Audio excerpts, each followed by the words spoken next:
Hi, we're Hailey. It happens. We want to give a shout out to Camera Effect Promotions.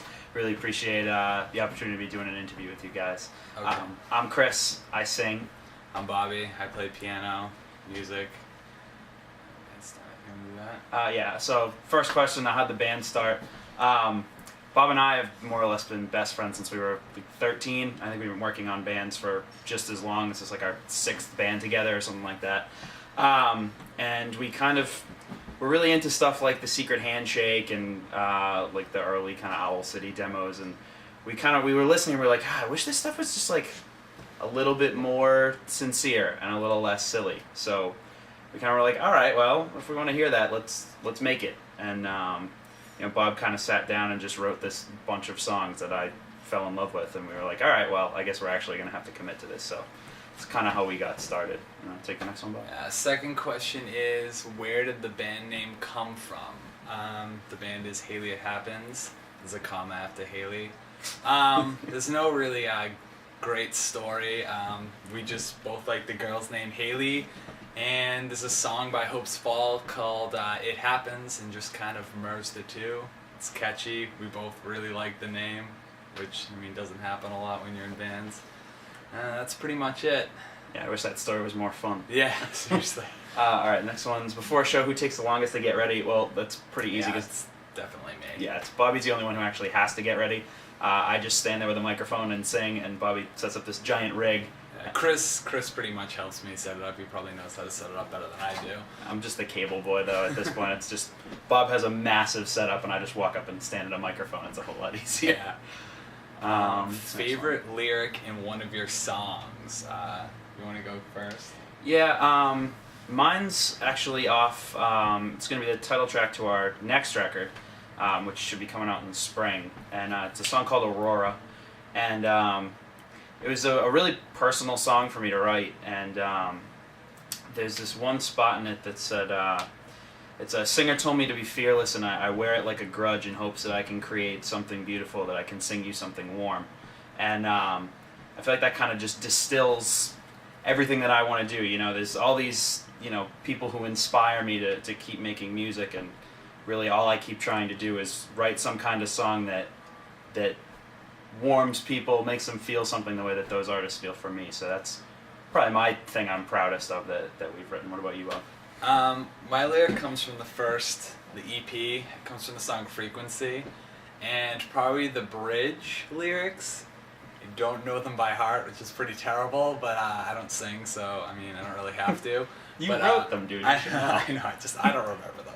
But I when we got this question, I kind of looked at the lyrics from the EP, and the bridge lyrics are really just my favorite. They kind of sum up like all the lyrics that I wrote for that record. They kind of sum up. Do you want me to tell you what they are, since I sing them all the time? Yeah. What are they exactly? So I gave this song to you just as the world was waking up, and right then I found my balance. All the words they kept spinning out. I had so much to say. My hands are wearing down. Please know that I miss you. Yes, those are the lyrics. You should know those. I know I should know those, but those pretty much sum up. It's almost like a little conclusion type thing to all the lyrics I wrote off that EP.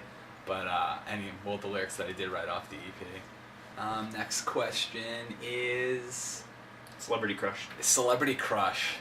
You want to go with first? All right, sure. Mine is Aubrey Plaza from. I don't even know who that is. She's the really quiet deadpan girl on Parks and Recreation, and the fact that she never smiles or has any emotion ever just drives me bananas. I think she's so hot. The quiet dead girl. I'm like, oh, that's kind of weird. I really don't know who my celebrity crush is. Probably, I think Megan Fox is pretty good looking. Aside from the shallow looks end of it, I really don't. I don't know. I haven't really put too much thought into my celebrity crush. I do have a celebrity man crush though. Ryan Reynolds. Yeah, he really would be. He really is. He's my man crush. Is there anything of his you haven't seen? I don't know. The newest one that's coming out, Buried. But yeah, it's been out for a week. Everything else you really more or less own. I have to see that. Who or it's what? Guilty Pleasure. Oh, guilty pleasure. I'm mixing these up. Guilty pleasure. You can go. Well, first. mine I have a problem with that term, and it's a rant that I give all the time. So I'm just gonna give it right now. That don't feel guilty about liking anything. It doesn't matter. Like, you know, if you think something sucks but you still like it, that's one thing, but the term guilty pleasure kind of implies that you should feel guilty about it because other people think it's crappy, and you know what? Screw them. You know, whatever makes you happy, whatever makes you feel something, whatever you like, you should like that. So screw guilty pleasure, and that's my answer to that question. Okay, I actually have a guilty pleasure. Reality TV. I watch a ton of reality TV. You name it, I watch it. I know it's terrible, but whatever. It's fun, easy to watch. It's a good time. Who or what is your inspiration to play music? Take it first. Probably. Well, he's not my inspiration. Wasn't my inspiration to play music, but he changed the way I write music, so I think that's a little bit better. Andrew McMahon from Something Corporate / Jack's Mannequin, just his style of piano playing, you know, his songwriting, all that that a lot of influence on, or has still a lot of influence upon, you know, on what I write now and what I probably will write in the future. For me, in addition to Andrew McMahon, who we both absolutely love, I can't pick one. There's two. There's a guy from Boston named Chad Perrone who I've kind of been following his career. You know, it's been very like parallel to my own life. You know, I was growing up and he was growing up, and now he's writing songs about feeling a little bit older, and I can relate to that. And everything he does just kind of reverberates in what I write, and it's kind of why I write the way that I do. And the other is Bruce Springsteen, because I just love the fact that he writes these kind of, it's almost like a movie, you know, on record, and it's a very widescreen, and that's something that is in all of my favorite music and something that I try and do myself. So those two, Bruce Springsteen and Chad Perrone, are probably the biggest inspiration on what I do. Most memorable show. That would probably have to be Upstairs Middle East. It's a venue in Boston. You know, there's the upstairs and the downstairs. Upstairs is a little bit small, a lot smaller actually. But you know, that was just, it was overall a really good show. You know, crowd reception was really good. More people came out to that than, you know, we've had come to a lot of shows. So it's a lot of fun to be able to like hang out with friends and not just, you know, kind of a crowd of people you don't know. Yeah, more people who came out like that were actually interested in us. Yeah. But the sound was really great there too. I mean, that's a big factor, and our performance was really good as well. Arrogant much? Well, I mean, there's plenty of shows where we don't play very well. That's true. That was probably the best we've done thus far. Definitely. So upcoming EP. Well, it's not an EP. We've got a full length called Aurora. We're going into the studio in January with Paul Levitt to finish it up. It's going to be 8 songs and should be out by early March. Don't hold us to it, but that's kind of what we're shooting for right now. We're very, very excited about it.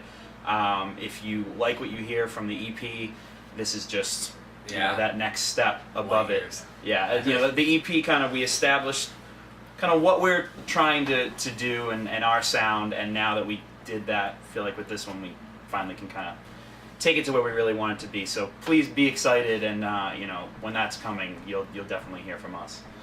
How can fans contact you? Okay, Twitter, Facebook, Pure Volume, MySpace. We respond to all of them. We check all of them. We put a lot of effort into responding to pretty much as we possibly can. And I mean, if you contact us in any of those formats, you know, we'll definitely be able to respond to you. Yeah, just put it in Google. You can't miss us. Not a lot of Hailey It Happens out there on the web. So put any of those in with our name, and you know, look us up. Say hi. We'd love to talk to you. What's the next question? If you could have one superpower, what would it be and why? Mine, and this is kind of lame, I wish I could have like a super voice that you didn't need to, you know, keep hydrated, and that you couldn't ever lose, and that you could scream all the damn time and it would never fade on you. That would be one. I'm not asking to, you know, lift trains or fly. Just be able to sing and not have my voice die. That would be awesome. I think a pretty epic superpower would be to freeze time.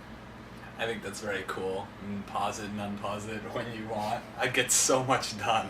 So many things would get done if I could do that. Having your own headlining tour, who would you open for? We're going to actually switch this to... Well, the question says who would you have open for you, but for you. We're just not even thinking that far ahead at this point.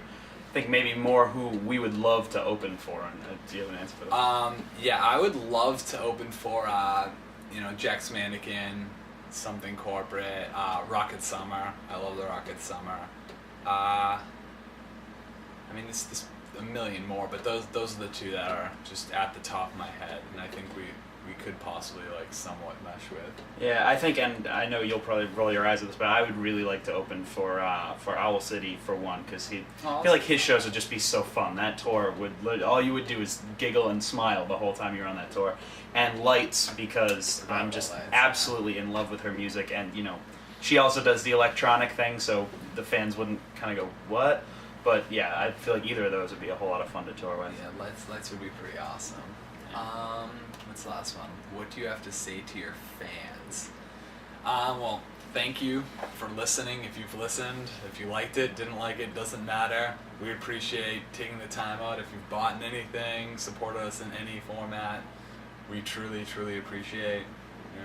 Yeah, and for those of you, we kind of went to some Bamboozle dates and some Warped Tour dates, and we play shows, and when you come up and say hi and say that you like the stuff, and face-to-face friendliness is something that we don't forget. So hit us up on MySpace, and especially or any of those other internet means of communication, and say hi to us if you ever get a chance in real life, if you ever get a chance to come to a show or something like that, because it really, every single time someone has something nice to say about your music, it's equally moving, touching, etc. It really never ever gets old. So thank you guys so much for any of you who have had something positive to say. All right. And that'll wrap up the interview, guys. Thanks so much. I'm Chris, this is Bobby, and we're Hailey at Half.